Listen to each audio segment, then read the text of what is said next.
it is time for my talk with J-Man. He wants to speak to me. Yeah. Come close to the mic. Because you do talk very, very low still, you know. But for the vibes and everything that you bring, you gotta. It's a defense mechanism still. But anyway, welcome to the Beatsabar Show. Yeah, man. Thank you very much for coming down. Short notice and all as well. Yeah. You get me? But you got to be ready in this game all the time. Me there, man. For anyone who doesn't know who you are, I always start off with where you from. I'm from Wolverhampton. Okay. The home of the Wolves. There it is. And it's like, which sort of school did you go to growing up? I went to OWHile and St. Chad's. Yeah. All right. Well, shout out to St. Chad's man them if they're listening. Massive. What was school days like? Live still. Back in the day was nice still. Yeah. Nice, man. I like Live how you did still. that back in the day. Yeah, You trying to Come plug on, the tune. reference it to me.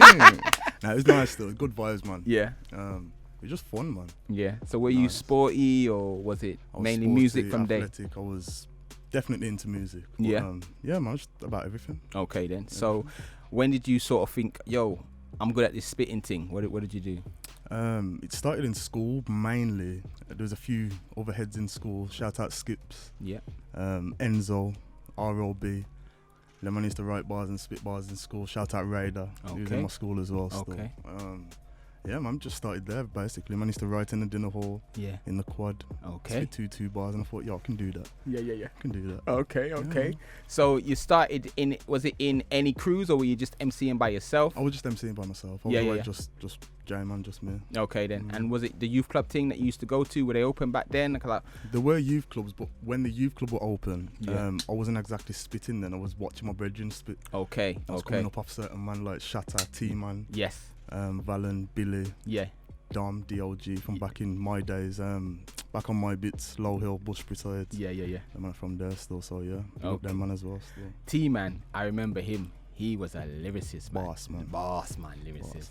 Now he's making beats in it. Yeah, man. Yeah. Man. See, Everyday grime, you can find his beats on there This still. is it. Big.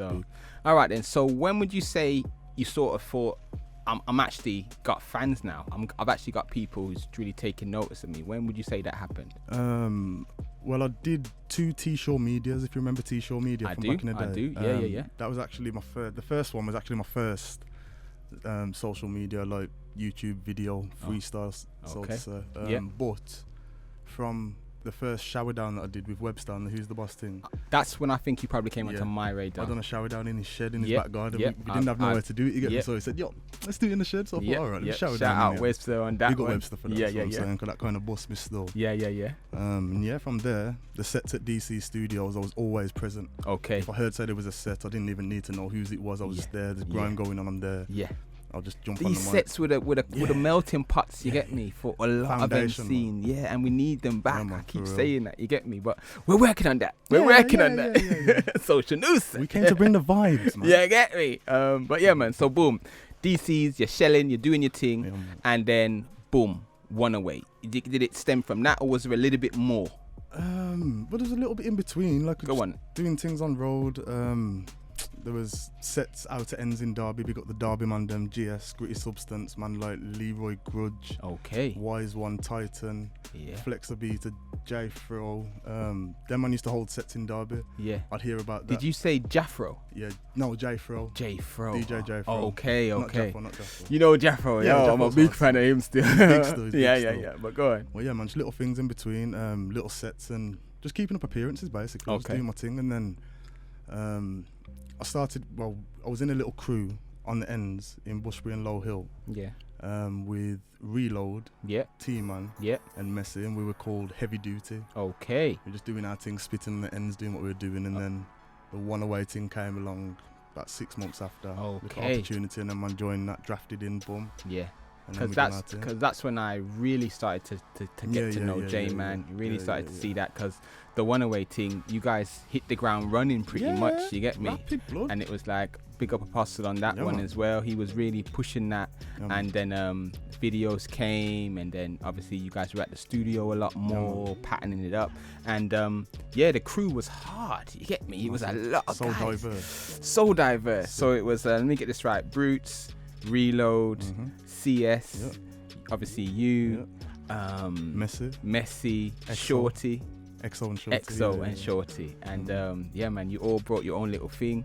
And it was just like, yeah, but out of that crew, when it came to work rate, I think you stood out the most to me. It was that you and Reload. Yeah, Reload was a workhorse still. It really was. Yeah. Really was still. There you go. And it was while you were in OneAway, is that when the SBTV started popping up? And yes, that was the start of OneAway. Basically, that SBTV came up from T-Man. He had an opportunity with Jamal. Okay. He was in contact with him. There was back and forth, and then he got the opportunity to get a freestyle warm-up session done. Yeah.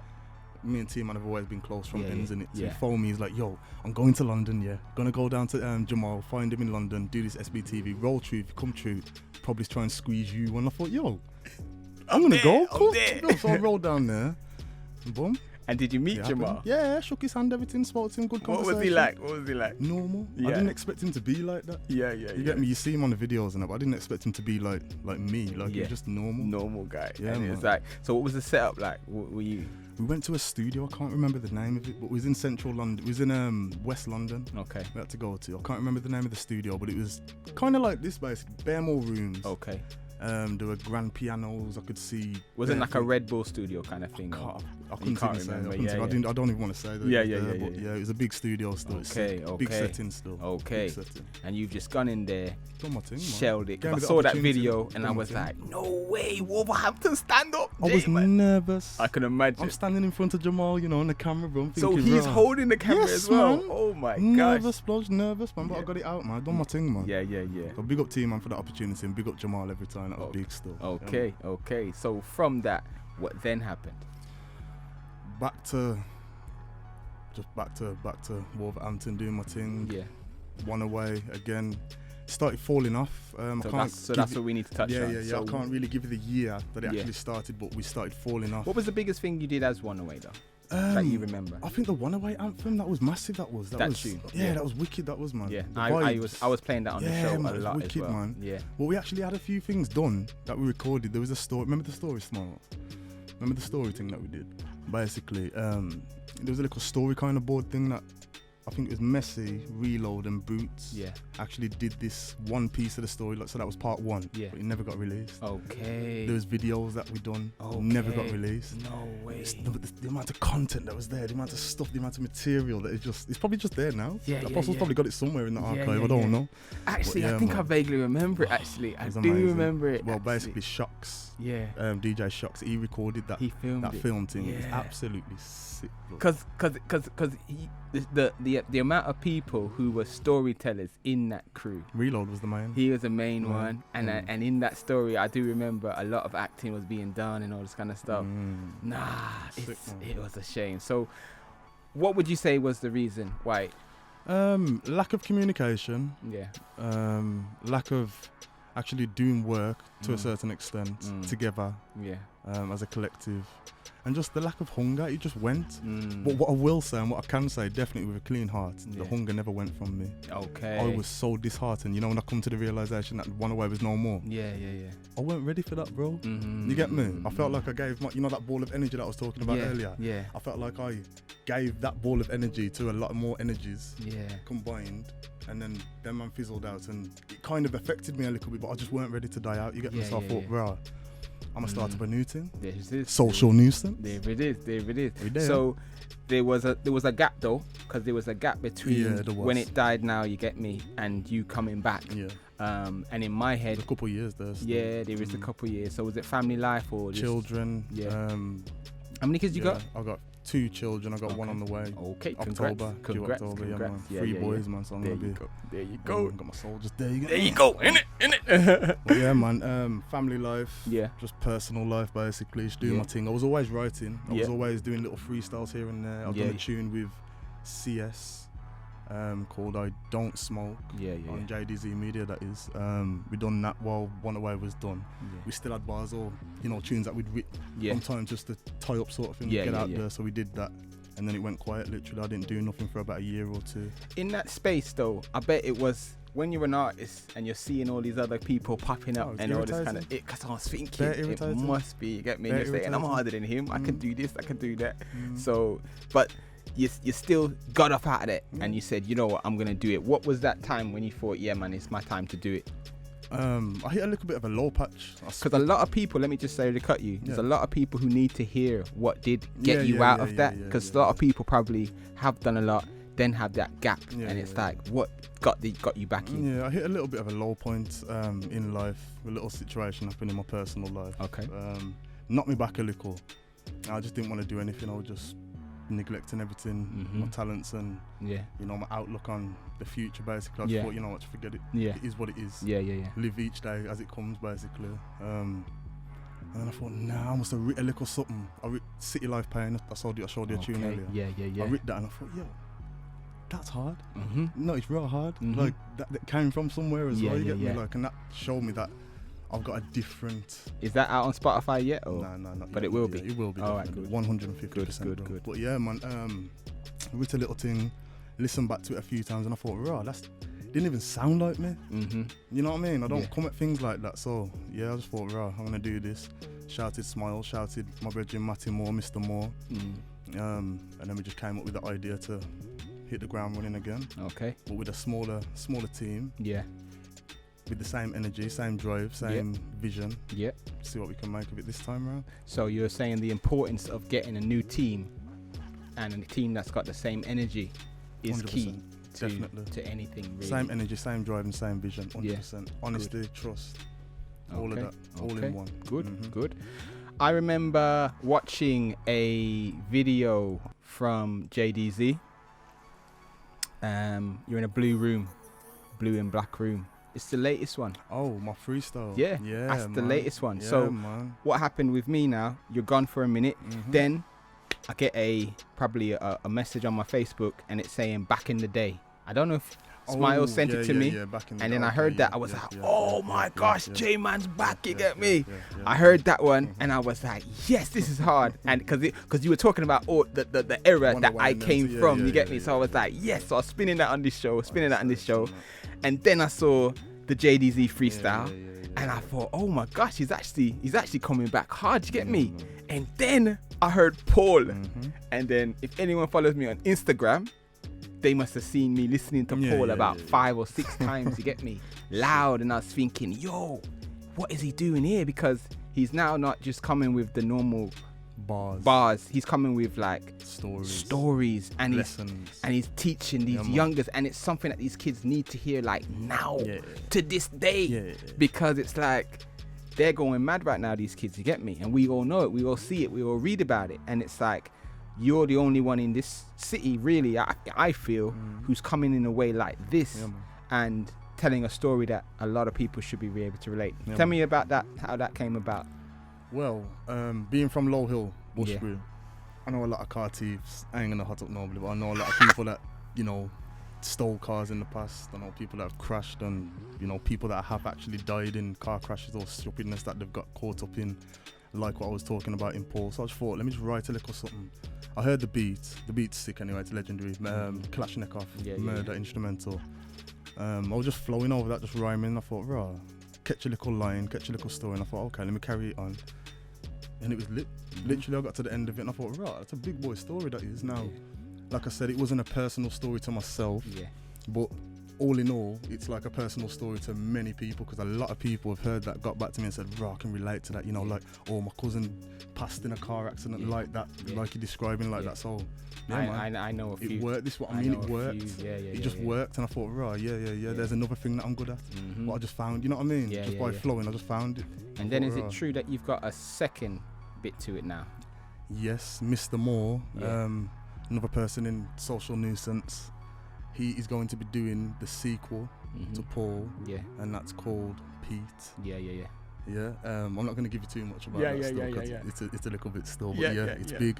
All right. Look out for that. That'll be coming out real soon still. And then there will be a trilogy. Okay. What I will be doing and wrapping it up, the whole story, and that'll be called Keith, as I mentioned in Paul. How do you get all these names? Everyone knows a Paul. Everybody knows a Keith, probably. Everybody knows these guys, man. Man. So it's not. I always say this on this show.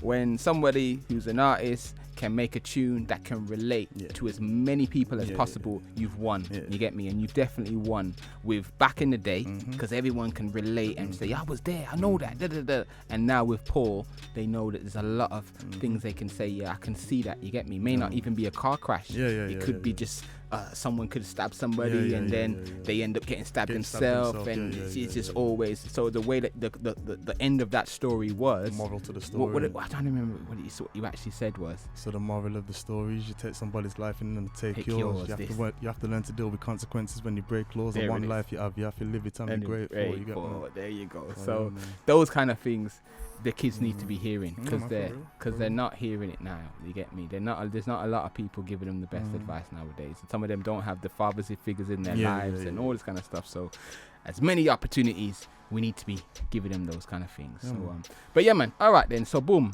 we ain't got long now. Social Nuisance. Social. Tell me about it. What's the plans? We are here first and foremost to stay. We are here to cause a nuisance to the airwaves, to the social media users, everybody that likes music, everybody that wants to do something positive. We are here to provide and help. Okay. If needs be, if we can do. But yeah, Social Nuisance, baby. We here to stay. What's his name? Unseen. Yeah, man. He's got a tune out as well. I wanted to play it today, but we had a little technical thing, but we'll play it next week. He's also part of the movement. Basically, he's not part of Social Nuisance. Okay. He definitely is part of working with us. That's my brethren from a long time. Because I'm just saying that because he made a tune recently that's just dropped, and he's also giving like positive vibes, positive energy. They're giving them grown man music. You get me? And some people are scared to give people grown man music, but I'm glad you guys ain't. You get me? If you're good at doing what you do, don't be scared to do it. This is it. Just do it. This is it. See, so who's all in the Social Nuisance? Social Nuisance consists of me, myself, J-Man, Smiles, and Mr. Moore. Okay. There's 3 of us combined collective. That's Social Nuisance. Yeah. Who we have worked with and who we do work with on a regular basis are artists like Unseen, for instance, T-Man, Beatswise. Okay, and the main goal is to provide the brilliant, perfect, best sound for the airwaves, and basically just promote a positive message. Okay. You haven't touched on something that we have been talking about with Smiles, and that the sets that's going to be starting up very soon. We've got a date, you know. How did I forget? Yeah. How did I forget about the set? So there's going to be Social Nuisance sets. Yeah, man. Social Nuisance sets. 22nd of August. It will be starting. That'll be a Thursday. This is it. We'll be hosting grime sets. Not just grime, but it will be basically a grime set every month, every 3rd week in the month, starting August. Like I said, August 22nd, Thursday. At Beatsabar Studio. Beatsabar Studio. Every time, do not forget. Do not forget. In association with Social Nuisance. So we'll be doing our thing and bringing in talent from around Wolverhampton, West Midlands. Yes, we got Coventry lads who want to get involved. This is what I'm saying. We've got some artists in mind still. Yeah, man. We'll get that popping off real soon. That'll be good. That's a good look for the city also. This is it. And another thing I want to say, I've got a show. Or should I say we have a show. Social Nuisance will be opening a show for Dan Amari, if you've heard of him. I've heard of him. Yeah. Dan Amari show, Slide Rooms, November the 10th, if I'm not wrong. Yeah, November the 10th. Mighty. So yeah, look out for that as well. All right then. A few things coming. I want to get Dan Amari on the show one of the days. Yeah. He's been doing a bit still. He's been doing a bit. Also, sorry, go on, before I forget, we are recording SX's show that is coming up on the 5th. Yes, I know. Of next month. Yes. Social Nuisance. Yeah. See? Music 101. Oh gosh, that's the 29th of August. Yes, 29th of August. You get me? You guys are involved in that as well. We're not playing, that's going to be live streams. Social Nuisance getting on the live streaming game as well. We're not playing, man. Yo, it's exciting times. Man. Exciting times. Beautiful, man. All right then, we have run out of time, you know, brother. Is there anything you want to touch on before we go, though? 2 minutes. Listen to us. Yeah. Listen to me. Yes. Social Nuisance. Yeah. We are the realist. If they want to find you on any platforms, what platforms have you got? We have Facebook. Find us on Facebook. J-Man Artist, J-Man WV, Mr. Moore Artist, Smiles, the creator. Yeah. Joshua Wall. You can find the Social Nuisance website online. by typing in Social Nuisance, obviously. Find the J-Man page online, type in J-Man. Yeah. And go from there. All right then. Good. All right then, J-Man. Thank you very much for coming down to the studio. Yeah. And we are going to play one of your hits that got me back into the J-Man world. This one is Back in the Day. Jeez. And yeah, man, I want you guys to enjoy it. Take it in. Turn it up. Here it comes, man. Yeah, man.